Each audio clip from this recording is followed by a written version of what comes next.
Code ముగిసిన వెంటనే చక్కెర రైతుల్ని ఆదుకుంటామని రేవంత్ రెడ్డి అన్నారు. ఆర్మూర్లో రోడ్ షోలో సీఎం జగన్ రెడ్డి బీఆర్ఎస్ బీజేపీపై ఫైర్ అయ్యారు. 15 ఆగస్టు కల్లా రుణమాఫీ చేయలేనని హరీష్ రావు అంటున్నాడని, హరీష్ రాజీనామా లేఖని జోబులో పెట్టుకోవాల్సిన రేవంత్ అన్నారు. 15 ఆగస్టు కల్లా సిద్దిపేటకి హరీష్ పీడను వదిలిస్తామని తెలిపారు. రుణమాఫీ గురించి మాట్లాడుతున్నారు. నేను హరీష్ రావు అన్నాడు, నేను మన ఎన్నికల ప్రచారంలో తెలంగాణ రైతాంగానికి మాట ఇచ్చిన 15 ఆగస్టు లోపల 2 లక్షల రైతు రుణమాఫీ చేస్తా అని.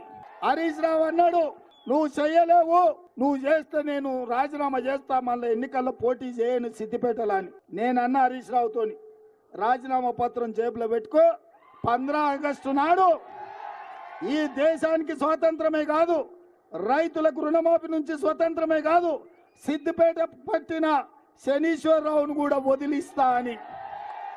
అందుకే ఇవాళ ఆర్మూరు ప్రజలకు, ఆర్మూరు రైతాంగానికి, నిజామాబాద్ రైతాంగానికి నేను మాట ఇస్తున్నా. ఆర్మూరు సుద్దులగుట్ట సాక్షిగా 15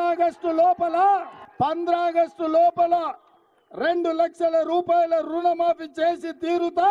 కాస్కో శనీశ్వర